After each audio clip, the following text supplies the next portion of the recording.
अस्सलाम वालेकुम बेटा। आज हम chapter number 7 alcohols, phenols and ether. Alcohols क्या हैं, ईथर्स क्या हैं, फिनोल्स क्या हैं, उनकी केमिस्ट्री, उनका स्ट्रक्चर, इस पे डिस्कस करेंगे। तो हमारा पहला लेक्चर होगा अल्कोहल्स पे, उसके बाद फिर हम फिनोल्स पे जाएंगे और फिर ईथर्स पे। तो शुरुआत करते हैं। चैप्टर नंबर हमारा है 7 सिंटेक्स बुक बोर्ड के हिसाब से, एसटीवी के हिसाब से, और इसमें आपके पास कंपाउंड्स की केमिस्ट्री पढ़ोगे, अल्कोहल्स, फिर पढ़ोगे फिनोल्स, कंप्लीट स्टडी, और आखिर में किसकी केमिस्ट्री पढ़ोगे, ईथर्स की। तो ये 3 कंपाउंड होंगे, इनको हम स्टडी करेंगे। तो सबसे पहले फर्स्ट ऑफ ऑल हम स्टार्ट लेंगे किससे, एलिफैटिक अल्कोहल से। किससे आप स्टार्ट लोगे, केमिस्ट्री ऑफ अल्कोहल्स से। तो हम अल्कोहल से शुरू करते हैं, अल्कोहल्स के कंसेप्ट से शुरू करते हैं।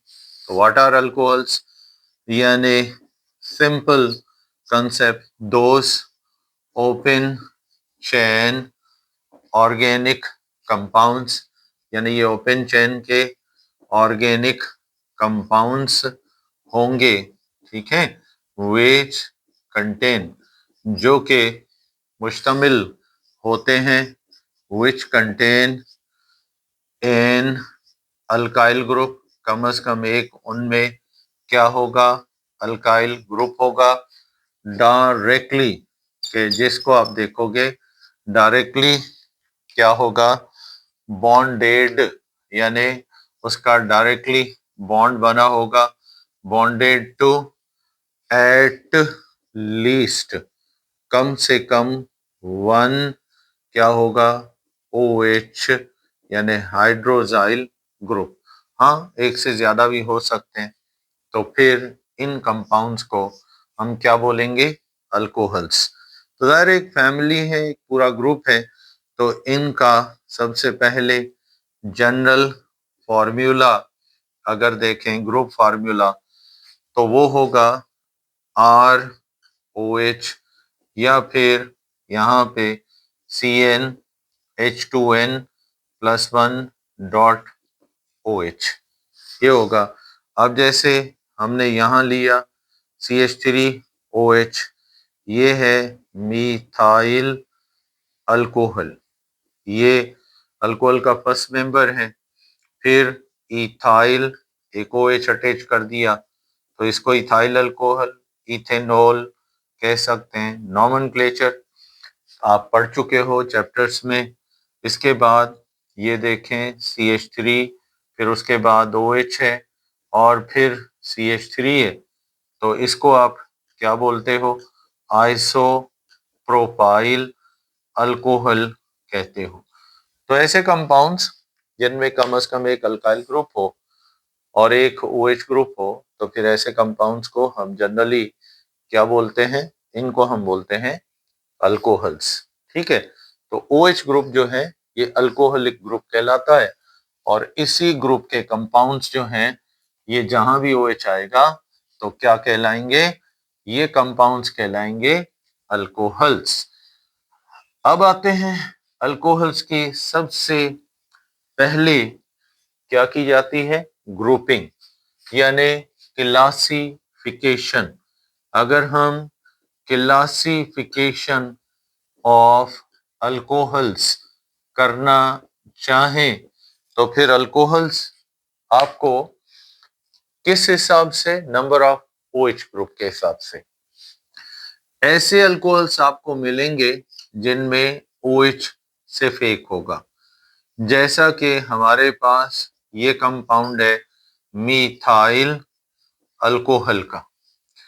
फिर हम देखते हैं एक से ज्यादा OH ग्रुप भी इनमें हो सकते हैं। तो ये देखें, ये OH ग्रुप इनके अंदर 2 हैं, तो ये हमारा दूसरा वाला अल्कोहल है, इसका नाम है इथाइलीन ग्लाइकोल। क्या बोलते हो इसको, इथाइलीन ग्लाइकोल। फिर आप एक और यहाँ पर अल्कोहल उठाओगे तो वो है आमतौर पर ये प्रोपेन ट्राइओल, एक अल्कोहल, फिर उसके बाद इसी में दूसरा अल्कोहल, फिर उसके बाद तीसरा अल्कोहल इसके अंदर आ गया, और इस कंपाउंड को हम आमतौर पर ग्लाइसिरोल बोलते हैं। तो ये देखें कि OH ग्रुप्स जो हैं इनमें ऑलमोस्ट हमने लगा दिए हैं और ये कंपाउंड्स बना रहे हैं। ये है एक OH वाला, जिनमें अल्कोहल्स में सिंगल OH होता है। इन अल्कोहल्स को कहते हो मोनोहाइड्रिक अल्कोहल्स। क्या बोलते हो? मोनोहाइड्रिक अल्कोहल्स, जिनमें दो या दो से ज्यादा OH ग्रुप, जैसे ग्लाइसरीन है, ग्लाइसरोल भी कहते हो, ये आ जाता है। या इथाइलिन ग्लाइकोल, दो OH वाला ग्लाइकोल कहलाता है, तीन वाले ग्लाइसरोल कहलाते हैं। तो ये अल्कोहल्स जो हैं ये क्या कहलाते हैं? Polyhydric alcohols. तो अल्कोहल्स जो हैं with respect to number of OH group, ये दो किस्म के होते हैं। एक में एक OH ग्रुप होता है तो इनको आप बोलते हो मोनोहाइड्रिक अल्कोहल्स। अगर एक से ज्यादा OH ग्रुप्स होते हैं तो फिर इनको आप क्या बोलते हो? Polyhydric alcohols. तो इनके पोलरिटी, इनके मेल्टिंग पॉइंट, इनके बॉइलिंग पॉइंट मोनोहाइड्रिक के अलग होते हैं और पॉलीहाइड्रिक अल्कोहल्स के मेल्टिंग पॉइंट, बॉइलिंग पॉइंट्स क्या होते हैं? ये अलग होते हैं। अब आते हैं क्लासिफिकेशन। अगेन फिर हम करेंगे, पर अब के बार क्लासिफिकेशन पॉलीहाइड्रिक की आप नहीं करोगे। क्लासिफिकेशन ऑफ मोनोहाइड्रिक अल्कोहल्स, जो मोनोहाइड्रिक अल्कोहल्स हैं, इनकी आप ग्रुपिंग करोगे। तो मोनोहाइड्रिक अल्कोहल्स जो हैं ये तीन किस्म के होते हैं, यानी ये नेचर इनकी की जाती है और इसी को क्लासिफिकेशन भी बोलते हैं।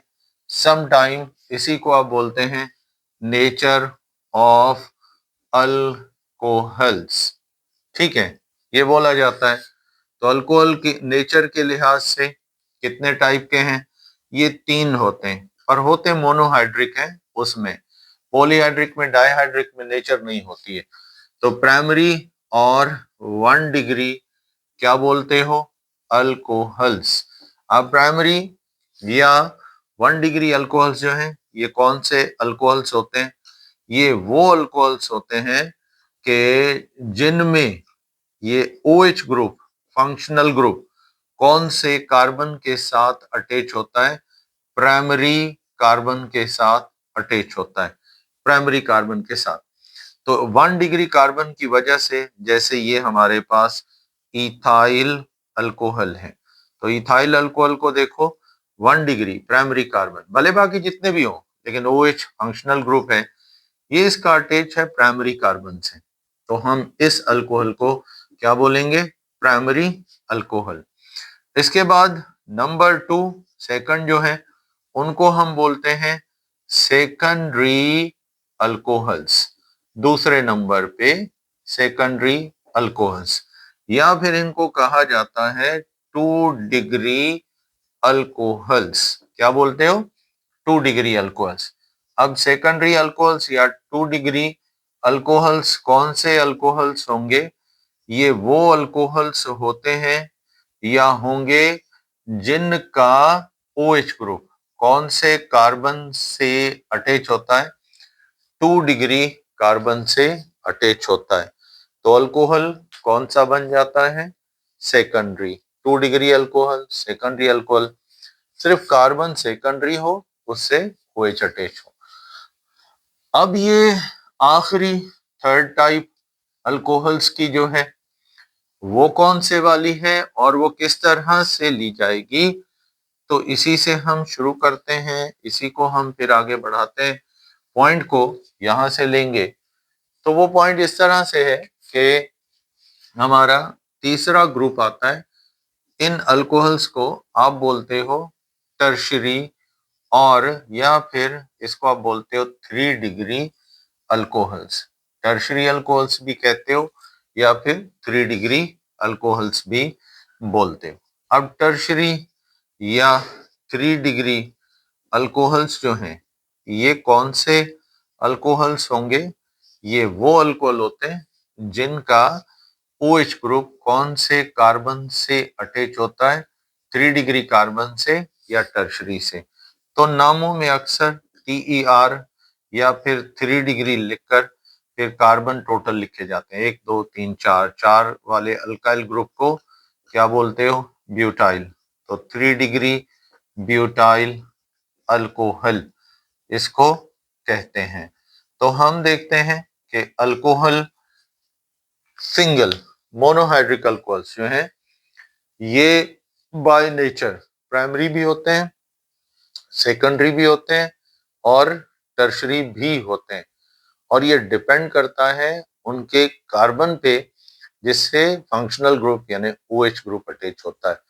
तो ये ग्रुप अगर प्राइमरी अल्कोहल के साथ अटैच है, प्राइमरी कार्बन से, तो अल्कोहल प्राइमरी है, सेकेंडरी कार्बन से तो सेकेंडरी है, और अगर ये टर्शरी कार्बन है तो ये टर्शरी होगा। तो इस तरीके से आप मोनोहाइड्रिक अल्कोहल्स की क्या मालूम कर सकते हो? नेचर मालूम कर सकते हो, नेचर कंफर्म कर सकते हो, ये इनमें होता है। अब आते हैं इसके बाद मॉलिक्यूलर स्ट्रक्चर ऑफ अल्कोहल्स। यानी अगर हम अल्कोहल्स के मॉलिक्यूलर स्ट्रक्चर की बात करें, चाहे ये मोनोहाइड्रिक है चाहे ये पॉलीहाइड्रिक है, स्ट्रक्चर तो सेम बनाते हैं। इनका स्ट्रक्चर कई कंपाउंड से मिलता जुलता है। अब जैसे आपको पता है वाटर का स्ट्रक्चर लें तो बेंट स्ट्रक्चर होता है वाटर का, एंगुलर स्ट्रक्चर होता है, तो ये अल्कोहल्स जैसा ही तकरीबन है। फिर आपने सुना होगा ईथर्स हैं, तो ईथर्स भी बिल्कुल वैसे ही बेंट स्ट्रक्चर बनाएंगे जैसे वाटर बनाता है। सेम यही बेंट स्ट्रक्चर कौन बनाता है? एरोमेटिक अल्कोहल्स यानी फिनोल्स बनाते हैं। और इस फिनोल के स्ट्रक्चर को भी आप कौन सा स्ट्रक्चर बोलते हो? बेंट स्ट्रक्चर बोलते हो। तो फिनोल्स भी यही स्ट्रक्चर बनाते हैं। अब अगर हम बात करें अल्कोहल्स की, तो अल्कोहल्स का structure same to same water, ether या फिनोल जैसा ही है, और ये स्ट्रक्चर अल्कोहल्स का भी ऑलमोस्ट वाटर जैसा ही होता है, बट कौन सा होता है? बेंट होता है, पर सिर्फ बॉन्ड एंगल्स का फर्क है। वाटर में आपको बॉन्ड एंगल मिलता है 104.5 डिग्रीज का, ईथर्स में ये 110 डिग्रीज तकरीबन, फिनोल्स में ये 109 डिग्रीज तक तकरीबन मिलता है, और अल्कोहल्स में ये 108.5 डिग्रीज तक होता है। बाकी शेप अल्कोहल्स की, ईथर्स की, वाटर की और फिनोल्स की एक जैसी है। इसको एंगुलर भी आप बोल सकते हो। इसी स्ट्रक्चर को आप क्या बोल सकते हो? इसी स्ट्रक्चर को आप बेंट स्ट्रक्चर भी कह सकते हो। तो इसलिए याद रखें, मॉलिक्यूलर स्ट्रक्चर्स अल्कोहल्स के इन तीनों कंपाउंड से यानी ईथर से, उसके बाद वाटर से और फिनोल से बिल्कुल उन्हीं जैसे हैं, उनसे मैच करते हैं, उन जैसा दिखाई देते हैं। अब हम आते हैं कि ये अल्कोहल्स का मॉलिक्यूलर शेप बनता कैसे। इनका सेंट्रल एटम होता है एक ऑक्सीजन, और फिर बाकी इसके साथ ऑक्सीजन के साथ जो फंक्शनल ग्रुप का OH है उसके साथ एक हाइड्रोजन है, बाकी ऑक्सीजन के साथ अल्काइल ग्रुप का क्या होता है? कार्बन होता है। तो यहाँ ऑक्सीजन जो है ये कौन सी हाइब्रिडाइजेशन करता है, 2 बॉन्ड बनाता है, 2 लोन पेयर्स हैं, तो ये sp3 क्या है, हाइब्रिडाइज्ड है विद 2 लोन पेयर्स, यानी इसके पास 2 क्या हैं, लोन पेयर्स हैं इस वजह से। और ऑक्सीजन, ठीक है ना। अब अगर हाइड्रोजन पे आ जाएं तो हाइड्रोजन एस, तो हाइड्रोजन की हाइब्रिडाइजेशन होती है कौन सी, sp3s हाइब्रिडाइज, sp3 ऑक्सीजन के साथ है, s इसकी खुद हाइब्रिडाइजेशन है। और कार्बन जो है इसकी तो है ही sp3 हाइब्रिडाइजेशन, पर किसके साथ अटैच है, sp3 यानी ऑक्सीजन कार्बन की हाइब्रिडाइजेशन। तो ये सारे एटम ऑलमोस्ट काउंट हमें सेंट्रल ऑक्सीजन की ही करनी होती है, तो ये sp3 काउंट होती है।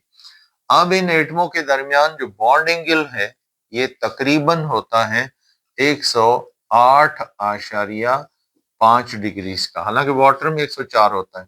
तो अब ये इतना बड़ा लार्ज बॉन्ड एंगल किसकी वजह से बना है, ये बना है इसकी वजह से, हेवी अल्काइल ग्रुप की रिपल्शन, यानी large bond angle due to, किसकी वजह से है, हेवी अल्काइल ग्रुप। ये जो हेवी अल्काइल ग्रुप है उसकी वजह से बना है।